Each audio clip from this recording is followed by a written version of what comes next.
عقدة من لساني يفقهوا قولي صلی اللہ علیہ وسلم. اللہم صلی علی محمد وآل محمد نماز کے بعد حدیث اور مسائل کا سلسلہ جاری و ساری ہے. آج پچھلے ہفتے جو کچھ بھی بیان کیا گیا اس کو تھوڑا سا خلاصے کے طور پر بیان کرتے ہوئے ایک حدیث کو اختتام کرتے ہوئے انشاءاللہ کل سے نئے موضوع کو بیان کیا جائے گا.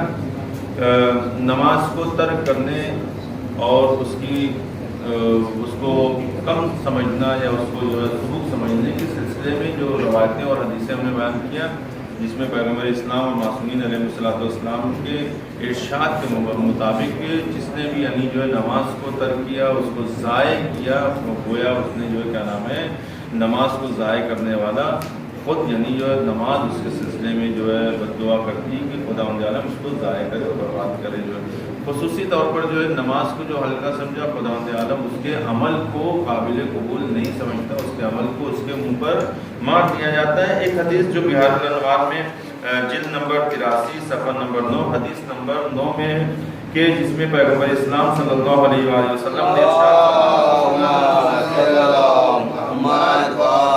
کہ اگر کسی نے نماز میں یہاں تک تاخیر کی کہ نماز واجب کا وقت گزر گیا اور اس نے پھر بعد میں اس کی قضا کیا تو اس کی نماز بارگاہ خدا میں ٹکڑے ٹکڑے اور جو ہے بے حال طریقے سے پہنچے گی، اور خدا کی بارگاہ میں وہ نماز اس نمازی کے لیے اسے کہے گی کہ اے نمازی جس طرح تو نے مجھے ضائع کیا ہے خدا تجھے بھی ضائع کرے. لہذا جو ہے نماز کو ہلکا سمجھنا پیغمبر اور امام معصومین کی نگاہ میں کہ بالکل اس کا جو عمل قابل قبول نہیں ہے. جس نے نماز کو اہمیت دیا خداوند عالم خود جو اس کو اہمیت دے گا اور معصومین کی نظر میں خود وہ قابل اعتماد ہوگا، مورد اعتماد.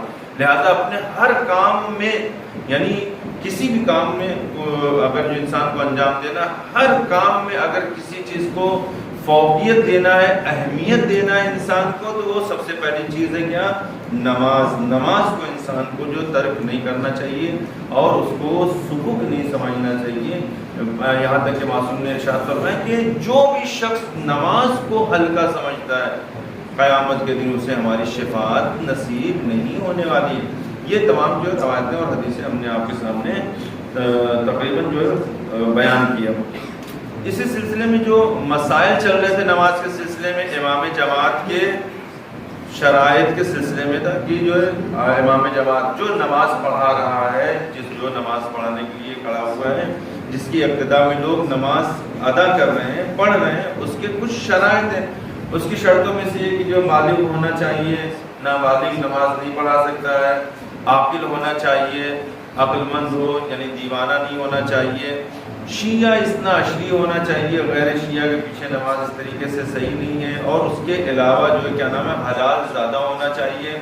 اور اس شرط کے علاوہ جو اہم شرط تھی کیا کہ وہ صحیح طریقے سے نماز کو پڑھ سکتا ہو، قرات کر سکتا ہو، اس کے ورڈز کو، اس کے الفاظ کو ادا کر سکتا ہو. اگر جو وہ صحیح طریقے سے ادا نہیں کر رہا ہے تو اس کی نماز صحیح نہیں ہے، اور جب اس کی نماز صحیح نہیں ہے تو اس کے پیچھے جو لوگ ہیں ان کی نماز نہیں صحیح ہے. جب ان کی نماز نہیں صحیح ہے تو پھر ظاہر سی بات ہے کہ جس کی بھی نماز خراب ہوئی ہے، جس کی بھی نماز جو قابل قبول نہیں ہے، اس سب کا جو ذمہ کس کے اوپر ہے؟ اس کے اوپر ہے کہ جس نے نماز کو پڑھایا. لہذا بہت اہم شرط ہے یہ کہ انسان کو کیا ہونا چاہیے؟ صحیح طریقے سے اس کو ادا کر سکتا ہو. لہذا اسی سلسلے میں ایک دو سوالات جو آج چونکہ جو الیوم یوم الاسئلہ ہے، یہ سوال کا دن ہے، آج ہمیں سوال کرنا ہے، آپ اس کا جواب دیں گے. ایک دو سوال کرتے ہیں اور اس کے بعد جو ہے آپ کی زحمت کو تمام. سب سے پہلے جو ہے صلوات پڑھیں محمد وعلی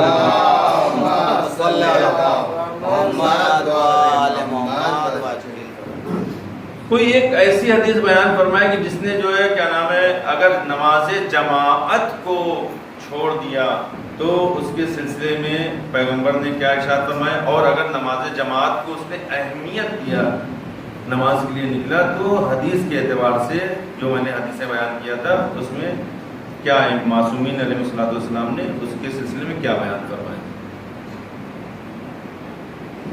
جماعت کو اہمیت دینا، جماعت میں شریک ہونا. جی جی بتائیں. اللہ اور آدمی کو اہمیت دینا. اوکے.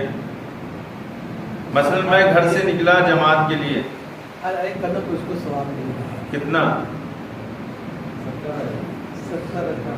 70 رکعت نہیں. حدیث میں کیا تھا کہ جس نے بھی جماعت کی نیت سے قدم گھر سے نکالا, ہر قدم پر خداوند عالم اس کے نام اعمال میں 70,000 نیکیوں کو لکھے گا. 70,000 نیکیاں, اتنی بڑی نیکیاں اور ملنے والی, اور جو ہمیں ملتی ہیں اس کو ہم فراموش نہیں کر سکتے.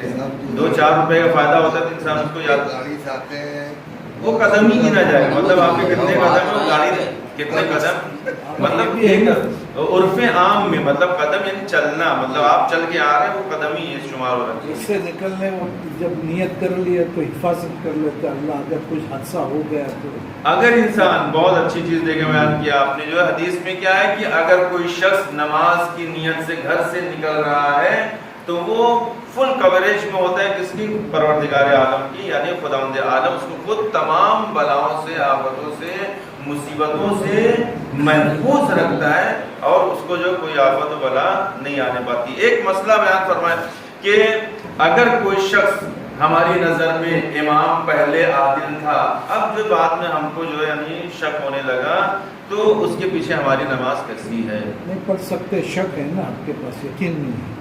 جی شک ہے نا, ہاں شک ہے آپ پڑھ سکتے کہ اس کی عدالت ختم ہوگی, تو یعنی اگر جو شک ہے تو نماز اس کے پیچھے پڑھنا ہے, کوئی ہم نماز کو پڑھ سکتے ہیں, ہماری نماز صحیح. ایک وہ شخص ہے کہ مثلا جو نماز میں شامل ہو رہا ہے, اور نماز میں شامل ہونے کے لیے اس کو کیا کرنا چاہیے کہ کیسے نماز میں شامل ہو, کہاں سے, مثلا جب وہ شامل جو وہاں سے آیا ہے, انٹر ہوا دروازے سے, مسجد میں داخل ہوا, تو داخل ہونے کے بعد اس نے دیکھا کہ جو ہے امام جو ہے سجدے کی حالت میں, تو کیا ایسی حالت میں وہ نماز میں جوائنٹ ہو سکتا ہے, جماعت سے شریک ہو سکتا ہے؟ میں ظہر کی نماز پڑھا تھا, ظہر کی نماز پڑھا رہے ہیں 4 رکعت والی, اور جو ہے آپ پہنچے کب سجدے کی حالت میں, دوسرا یا تیسری رکعت تھی, تو سجدے میں شامل سجدے میں شامل نہیں ہو سکتے. اگر شامل ہونا ہے تو رکوع سے پہلے رکوع تک جو ہمیں شامل ہونا ہے, لہذا جو ہے کیا نام ہے, اب اس کی بھی کنڈیشن ہے انشاءاللہ, بہت سی چیزیں, کیسے شامل ہونا چاہیے, کب شامل ہونا چاہیے, کیا ہم کو پڑھنا چاہیے, کیا نہیں پڑھنا چاہیے, کس چیز کی ہم کو کیا نام ہے دہرانا ہے, کیا چیز نہیں دہرانا ہے, انشاءاللہ کل سے جو نیا سلسلہ شروع ہوگا اس میں بیان کریں گے. ایک حدیث صرف میں بیان کر دوں, چھٹے امام جعفر صادق, آپ سے کسی نے پوچھا تو اس کے جواب میں آپ نے ارشاد فرمایا کہ جو ہے پہلی دوسری 2 جو رکعتیں ہیں, پہلی رکعت اور دوسری رکعت میں تمہارے اوپر لازم اور ضروری ہے کہ جو قرات ہو رہی ہے سورہ الحمد اور دوسری سورہ کی, اس کو صرف غور سے سنو, اسے تمہیں پڑھنا اور دہرانا نہیں ہے. یہ میں نے صرف آج حدیث بیان کیا. کل سے انشاءاللہ جماعت میں کس طریقے سے ہمیں شامل ہونا چاہیے, شریک ہونا چاہیے, اس کے سلسلے میں ہم مسائل کو بیان کریں گے.